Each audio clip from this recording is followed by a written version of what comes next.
Ce le prepariamo due frittelle soffici, che dite? C'è un profumino a casa.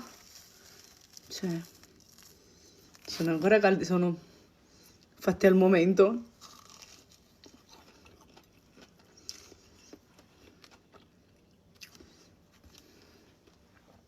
Ma sono buonissime. Le dovete preparare, le dobbiamo fare.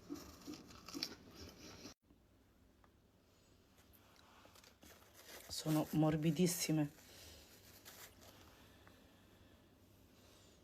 Le andiamo a preparare? Andiamo, andiamo, andiamo. Latte a temperatura ambiente, lievito di birra fresco, ho aggiunto zucchero, uova, un uovo. Le dosi ve le scrivo sempre in descrizione. Aggiungo una bustina di zucchero vanigliato, ma potete aggiungere vaniglia, pasta di vaniglia, quello che avete, quello che preferite. Ho aggiunto, ci voleva il burro, ma non ce l'ho, quindi ho aggiunto la Vallée. Vallée oppure burro, va bene lo stesso.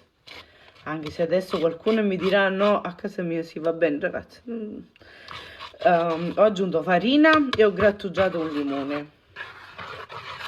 Ci aggiungo anche un pizzico di sale. Cioè, me lo sono messo qua, non so perché me lo dimentico. Ecco qua, vi verrà un panetto così. Stamattina non lo so, mi vedo strano. Poi non è che l'altro giorno sono normale, però mi vedo un po' più strano del normale. Eccolo qua, questo qua. Adesso io lo rimetto qua, lo copro e lo facciamo raddoppiare.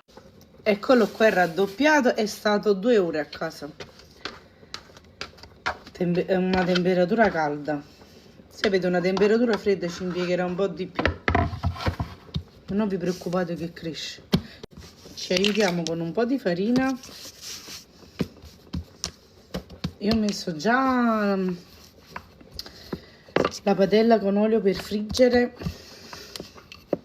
Dobbiamo stendere, non troppo sottili, non troppo grossi, poi fate a sentimento.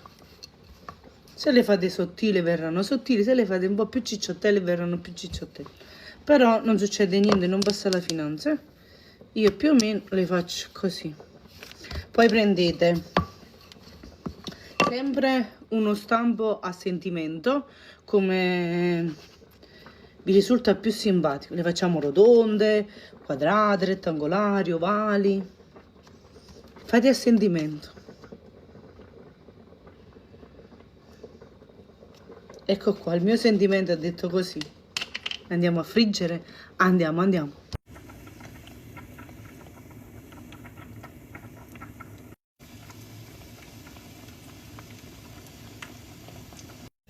Calde, calde. Le passiamo nello zucchero.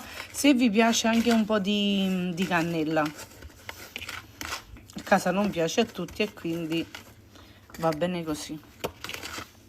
Questo è già più abbronzato. Eccole pronte, ma c'è un profumino a casa. Una sola mi è venuta così, cioè io ho proprio la cottura così, perché mo qualcuno dice ma sono bruciate. No, sono ben cotte. Quella è venuta pallida. E poi ho fatto gli straccetti perché quell'altro po' di pasta era poco, quindi voi lo fate a straccetti e ve lo mangiate lo stesso, non si butta niente. Provate.